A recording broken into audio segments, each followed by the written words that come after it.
प्रभु यीशु के नाम में आप सबको अभिवादन। आज हम बात करना चाहते हैं प्रभु भोज के आधार के विषय में। प्रभु भोज मसीही समाज या विश्वास की एक ऐसी प्रैक्टिस है जिसे बहुत महत्वपूर्ण माना जाता है।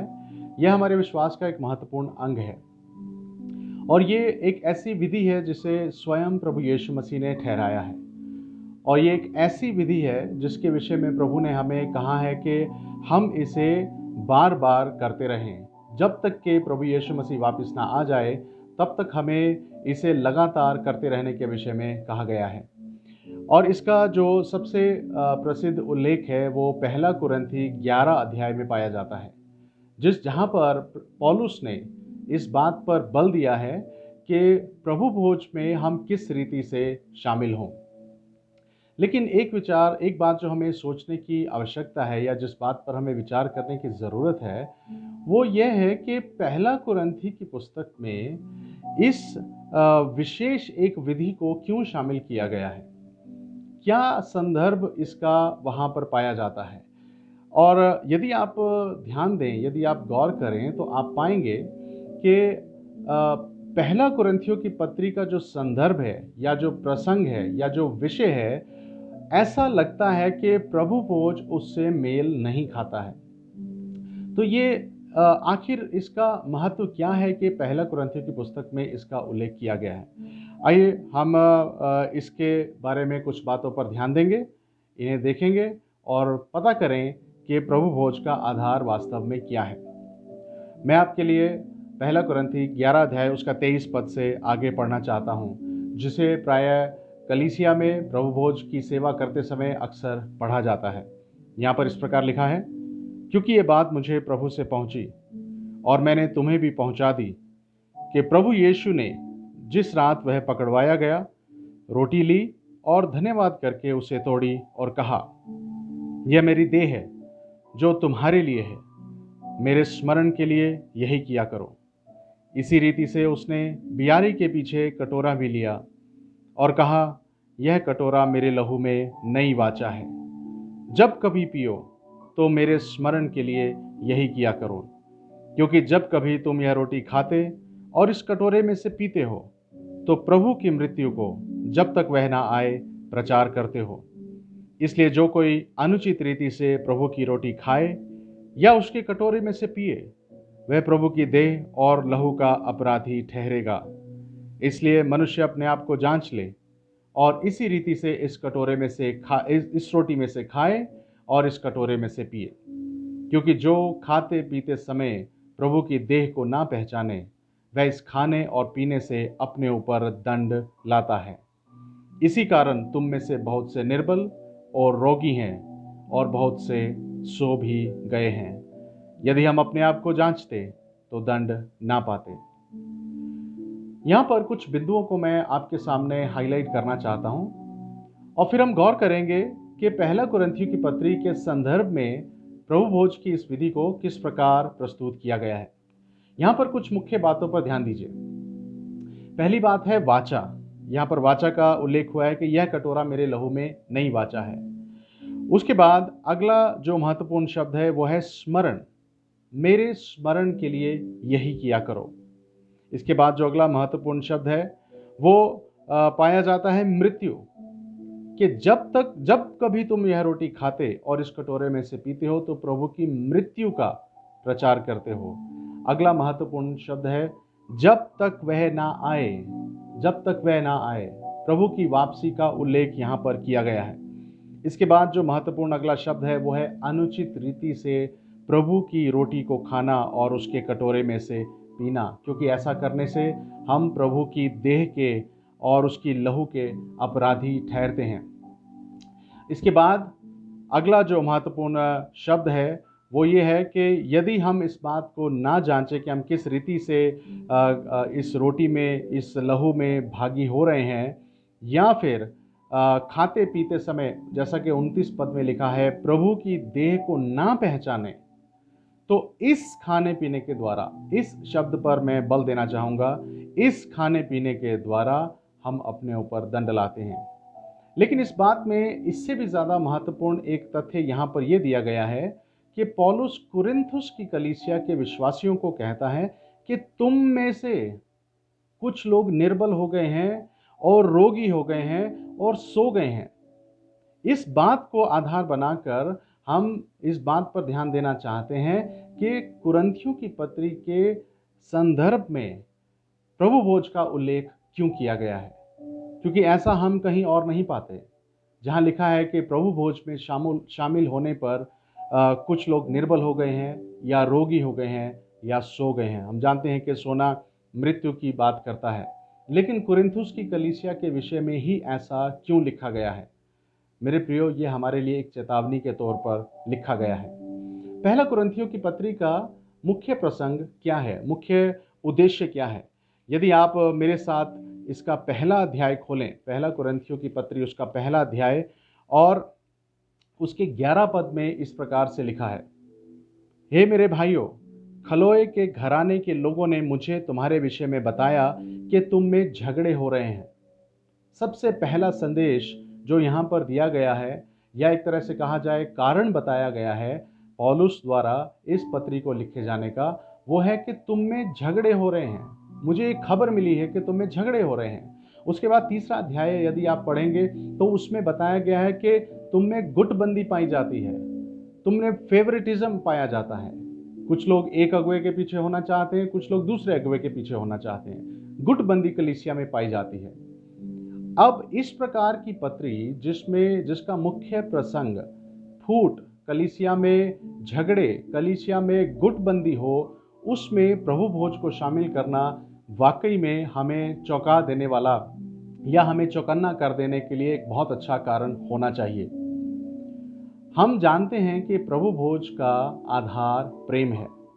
जो मैंने मुख्य शब्द आपके सामने रखे, सबसे पहले वाचा, ये परमेश्वर के प्रेम को दर्शाने वाला एक शब्द है। वह वाचा जो परमेश्वर ने अपने साथ और पापी मनुष्य के साथ स्थापित की, उस वाचा का आधार केवल और केवल प्रेम है। परमेश्वर हमसे प्रेम करता है, इसलिए उसने हाथ बढ़ाकर ये वाचा हमारे साथ स्थापित की है। उसके बाद जो मुख्य शब्द है वो है स्मरण। मेरे स्मरण के लिए यह किया करो। किस बात को स्मरण करते हैं? जब हम प्रभु भोज में शामिल होते हैं तो प्रभु की मृत्यु को याद करते हैं, स्मरण करते हैं।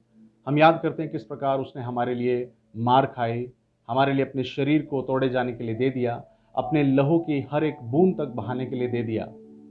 हम उस प्रेम को स्मरण करते हैं जो प्रभु यीशु मसीह ने हमसे किया।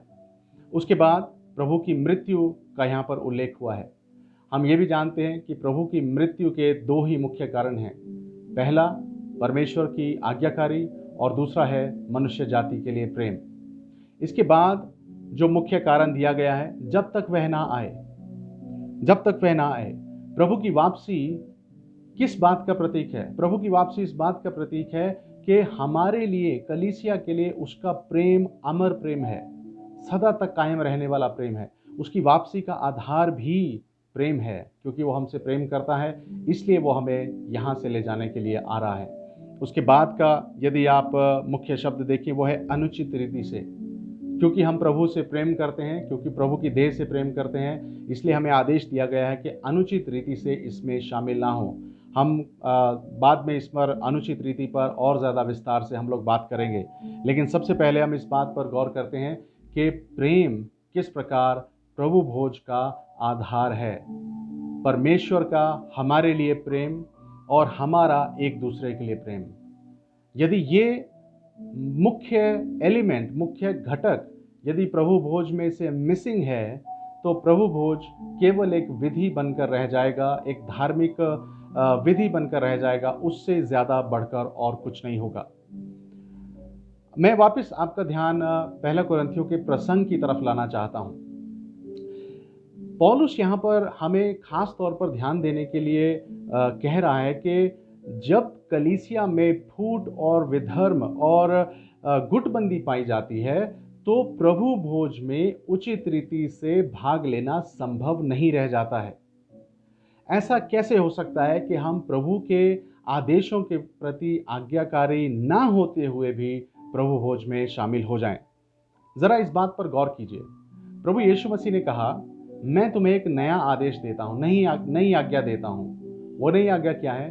कि तुम एक दूसरे से वैसा प्रेम करो जैसा मैंने तुमसे प्रेम किया है। प्रभु की अपेक्षा है। और यदि प्रभु भोज में ये एलिमेंट अगर मिसिंग है, तो मुझे नहीं लगता कि प्रभु भोज की वास्तविकता को हम लोग समझ पाए हैं।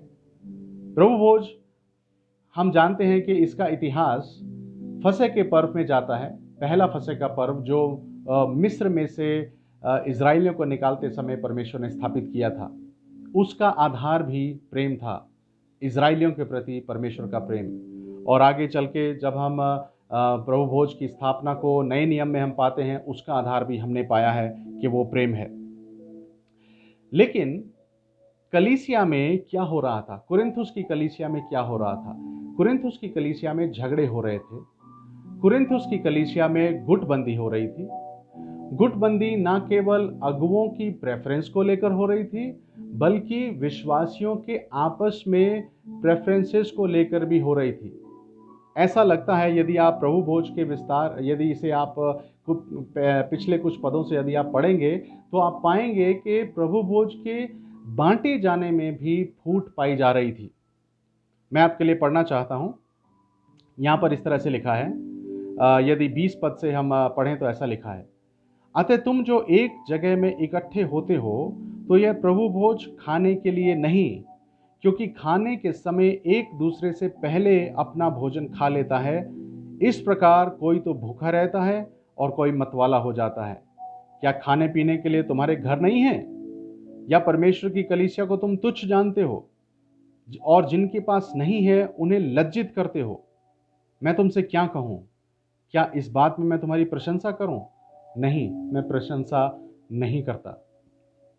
पौलुस कुरिन्थुस के विश्वासियों को डांटता है और कहता है, मैं इस बात में तुम्हारी प्रशंसा नहीं करता हूं कि तुम्हें प्रभु भोज की विधि के समय भी झगड़े पाए जाते हैं और फूट पाई जाती है, गुटबंदी पाई जाती है। क्योंकि जिनके पास है वो पहले खा लेते हैं और जिनके पास नहीं है उनकी कोई परवाह नहीं करता। यहाँ पर मसला खाना और पीना नहीं है, यहाँ पर मसला प्रेम की कमी है। यदि हम इस बात को आधार बनाएं या यदि हम इस आधार पर ध्यान दें, तो हम पाएंगे कि आज की कलीसिया में, चाहे वो कोई स्थानीय कलीसिया हो या सार्वभौमिक कलीसिया हो, हम पाएंगे कि बहुत सारे विश्वासी इस प्रभु भोज में भाग लेने के लिए एकदम डिस्क्वालीफाई हो जाते हैं। यहाँ तक कि बहुत सारे अगुए भी इसमें डिस्क्वालीफाई हो जाते हैं। मैं ऐसा क्यों कह रहा हूँ? क्योंकि जब भी प्रभु भोज बांटा जाता है तो इस प्रकार कहा जाता है, यहाँ पर लिखा है कि कोई अनुचित रीति से यदि खाए, अनुचित रीति से यदि कोई इसमें पिए, तो वो अपने ऊपर दंड लाता है। और इसकी व्याख्या इस प्रकार की जाती है कि आइए प्रभु भोज में हिस्सा लेने से पहले हम अपने मनों को जांचें। यदि हम में कोई पाप पाया जाता है तो आज हम प्रभु के सामने उसका अंगीकार करें, उसकी माफ़ी मांगे, उसके बाद हम प्रभु भोज में शामिल हों। जबकि मुझे इस संदर्भ में ऐसा कहीं पर भी इसका संकेत तक नहीं मिलता है, क्योंकि पापों की माफ़ी मेज के पास आकर नहीं होती। पापों की माफ़ी उस समय मांगी जाती है जब हमसे पाप होता है।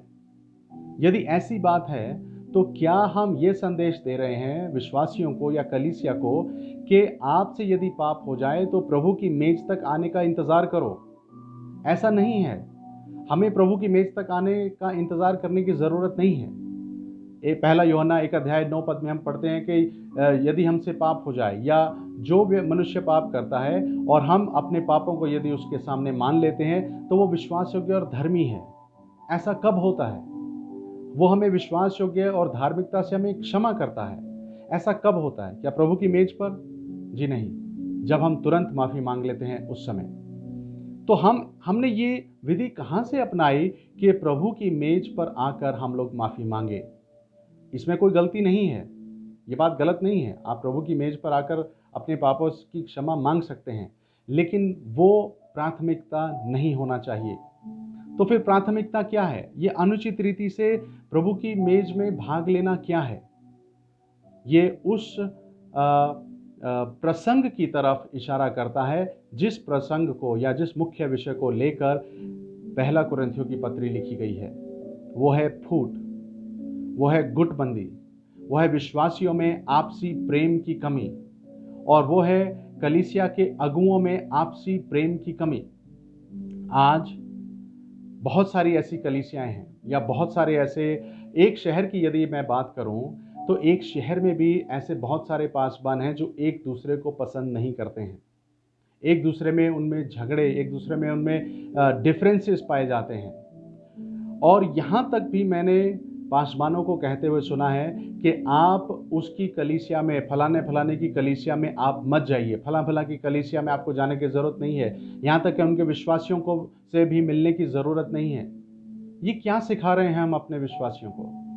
हाँ, यदि कोई गलत शिक्षा देने वाला, यदि कोई गलत उपदेशक है, या ऐसी कोई कलीसिया है जिसमें बिल्कुल ही थियोलॉजिकली गलत विचारधारा के ऊपर मान्यता रखी जाती है और उसका पालन किया जाता है, तो हमें उनसे दूर रहने की ज़रूरत है। लेकिन केवल इसलिए कि हम किसी दूसरे के साथ सहमत नहीं होते, या केवल इसलिए कि हमारे व्यक्तिगत डिफरेंसेस किसी के साथ पाए जाते हैं, हम विश्वासियों से कहते हैं कि आपको उनसे मिलने की ज़रूरत नहीं है, आपको उनसे बात करने की ज़रूरत नहीं है। मेरे प्रियो, यदि हम ऐसा कर रहे हैं तो हम कलीसिया में पाए जाने वाली फूट में योगदान दे रहे हैं, हम एकता को भंग करने में योगदान दे रहे हैं, और ऐसा करके हम अनुचित रीति से प्रभु की मेज के सामने आ रहे हैं। कुरिन्थियों की कलीसिया में ये सबसे बड़ी समस्या थी, फूट, गुटबंदी, एक दूसरे से प्रेम की कमी, और इन भावनाओं को, इन आदतों को, इस ऐसे चरित्र को लेकर वो प्रभु की मेज में शामिल हो रहे थे, जिसके कारण पौलुस को उन्हें कहना पड़ा कि ये कारण है कि तुम में से बहुत सारे लोग निर्बल हैं, बहुत सारे लोग रोगी हैं, और बहुत सारे लोग सो गए हैं। मेरे प्रियो, यदि आज कलीसियाओं में बीमार पाए जाते हैं, बीमार विश्वासी पाए जाते हैं, निर्बल, चाहे शारीरिक रूप से या आत्मिक रूप से, या विश्वास में निर्बल विश्वासी पाए जाते हैं, तो हो सकता है कि उसका सबसे बड़ा कारण यह है कि लोग अनुचित रीति से प्रभु की मेज में शामिल होते आ रहे हैं। परमेश्वर के प्रति प्रेम की कमी और अपने संगी विश्वासियों के प्रति प्रेम की कमी को लेकर हम प्रभु की मेज पर आ रहे हैं, जो प्रेम का सबसे बड़ा प्रतीक है, जो सबसे बड़े प्रेम का प्रतीक है। इसका एक और प्रमाण मैं आपके सामने रखना चाहता हूं। पहला कुरिन्थी के 11 अध्याय के तुरंत बाद 12 अध्याय आता है। प्रभु भोज की शिक्षा, प्रेम के सबसे बड़े आधार की शिक्षा के बाद तुरंत बाद 12 अध्याय आता है, जिसमें आत्मिक वरदानों की बात शुरू करते हुए पौलुस एक देह का उल्लेख करता है, एक देह का उदाहरण देता है कि यदि देह में एकता ना हो तो वो सही रीति से काम नहीं कर सकती। भिन्न भिन्न अंग होने के बावजूद देह बहुत अच्छी रीति से एकता में काम करती है। और उसके तुरंत बाद 13 अध्याय आता है, जो प्रेम के विषय में बाइबल में पाया जाने वाला सबसे महत्वपूर्ण अध्याय है। ऐसा क्यों है? क्या पौलुस चिट्ठी जब लिख रहा था, उसने 11 अध्याय जब लिखा तो सोचने लगा कि मैं 11 अध्याय में क्या लिखूं, चलो प्रभु भोज के बारे में लिख देता हूं। अच्छा, 11 अध्याय पूरा हो गया, 12 अध्याय में क्या लिखूं, चलो देह के बारे में लिख देते हैं। अच्छा, 12 अध्याय पूरा हो गया, अभी 13 अध्याय में, अच्छा मैंने इस पत्री में प्रेम के विषय में नहीं लिखा है, चलो प्रेम के विषय में लिख देते हैं। मेरे प्रियो, ऐसा नहीं है। जब भी परमेश्वर के आत्मा ने पौलुस से कुछ चिट्ठियां लिखवाई तो उसे एक थीम, एक प्रसंग दिया, और उसमें जो कुछ लिखा गया उस प्रसंग पर केंद्रित होकर लिखा गया, ताकि उस कलीसिया में पाई जाने वाली समस्याओं का समाधान हो सके, साथ साथ हर युग की कलीसिया के लिए एक समाधान प्रस्तुत किया जा सके। इसलिए देह में एकता 12 अध्याय में, और प्रेम का सबसे बड़ा अध्याय 13 जो है, ये 11 अध्याय को सपोर्ट करने के लिए लिखा गया है, जो प्रभु भोज के विषय में बताता है। क्या आज आप और मैं अनुचित रीति से इसमें भाग ले रहे हैं? कहीं ऐसा तो नहीं है कि हम अपने दिल में अन्य विश्वासियों के प्रति, चाहे वो हमारे परिवार के लोग हों, चाहे कलीसिया के लोग हों, अन्य विश्वासियों के प्रति घृणा का भाव, नफरत का भाव, ईर्ष्या का भाव लेकर हम प्रभु की मेज पर आ रहे हैं? कहीं ऐसा तो नहीं है कि हम अपने शहर के जो दूसरे पासबान हैं उनके प्रति हम ईर्ष्या का भाव, जलन का भाव, उनसे कंपटीशन का भाव लेकर प्रभु की मेज पर आ रहे हैं? यदि ऐसा है तो हमें इस पाप की सबसे पहले क्षमा मांगने की ज़रूरत है। जब पौलुस कहता है कि हम अपने आप को जांचें, यदि हम अपने आप को जांचते तो दंड ना पाते। उसका कहने का एक ही मकसद है कि अपने हृदय को जांचिए, कहीं ऐसा तो नहीं है कि प्रेम के सबसे बड़े एक आप मेज के पास आ रहे हैं, प्रेम के सबसे बड़े एक घटक के पास आप आ रहे हैं, लेकिन आपके ही हृदय में प्रेम की कमी है। वो प्रेम जो पवित्र आत्मा के द्वारा आपके हृदय में उंडेल दिया गया है। यदि ऐसा है तो हमें इस पाप की माफ़ी मांगने की ज़रूरत है, क्योंकि यहाँ पर पौलुस ने इस प्रकार से लिखा है 29 पद में, क्योंकि जो खाते पीते समय प्रभु की देह को ना पहचाने वह इस खाने पीने से अपने ऊपर दंड लाता है। यहाँ पर दो प्रकार की देह का उल्लेख हुआ है। एक कलीसिया, जिसके बारे में पौलुस ने कहा जो प्रभु की देह को ना पहचाने, और दूसरी देह है रोटी और दाखरस, क्योंकि वो कहता है कि इस खाने पीने के द्वारा अपने ऊपर दंड लाता है। मेरे प्रियो, हमें अपने आप को जांचने की ज़रूरत है। क्या हम प्रभु की देह को पहचाने या कलीसिया को पहचाने बिना, या उसके प्रति प्रेम की कमी को लेकर उसका जो महत्व प्रभु की नज़रों में है, कलीसिया का जो महत्व प्रभु की नज़रों में है, उसे अनदेखा करते हुए तो कहीं हम प्रभु की मेज पर नहीं आ रहे?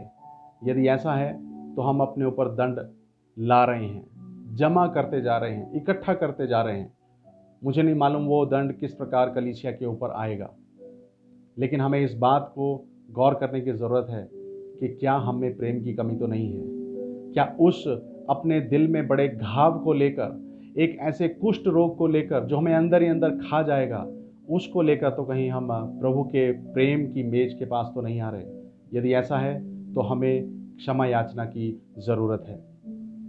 अन्यथा बहुत सारे लोग, बहुत सारे पासवान प्रभु की मेज में शामिल होने के लिए डिस्क्वालीफाई होते रहेंगे। याद रखिए, ये मेज परमेश्वर के प्रेम का प्रतीक है, उसका प्रेम हमारे लिए और साथ साथ हमारा प्रेम एक दूसरे के लिए। यदि ऐसा नहीं है तो प्रभु की मेज में शामिल होने का हमारे पास कोई अधिकार नहीं है। मेरे प्रियो, इस समय हम अपने आप को जांचें और प्रभु से क्षमा याचना करें। आइए हम मिलकर प्रार्थना करें। प्रभु, हम धन्यवाद करते हैं इस समय के लिए, और प्रभु हम सचमुच आपसे क्षमा मांगना चाहते हैं कि हम बहुत बार अनुचित रीति से आपकी मेज में शामिल होते आए हैं, बिना प्रेम के आपकी मेज में शामिल होते आए हैं। हमने बहुत सारे पापों की क्षमा आपकी मेज पर आकर मांगी है, लेकिन प्रेम की कमी की क्षमा कभी नहीं मांगी। एक दूसरे के प्रति जो नफरत का भाव हम में है, उसकी क्षमा हमने नहीं मांगी। प्रभु, आपके अन्य सेवकों के प्रति हमारे मन में जो नफरत और कंपटीशन की जो भावना है, उसके लिए हमने कभी आपसे क्षमा नहीं मांगी। प्रभु, आज हम इन बड़े गुनाहों का आपके सामने अंगीकार करते हैं और प्रार्थना करते हैं प्रभु कि यदि हम अब तक अनुचित रीति से आपकी मेज में शामिल होते आए हैं, तो उसके कारण जो हमारे ऊपर दंड जमा होते आए हैं, आप उन्हें हम पर से हटा लीजिए। और प्रभु, हमें अपना क्षमा पात्र बनाइए, हमारे हृदयों में अपने प्रेम को फिर से नया कीजिए, ताकि हर प्रकार की फूट, हर प्रकार की गुटबंदी और झगड़े का हम विरोध कर सकें और एक दूसरे के साथ सच्चा प्रेम दर्शाते हुए आपकी मेज में शामिल हों। धन्यवाद सहित ये प्रार्थना यीशु नाम से मांगते हैं, आमीन।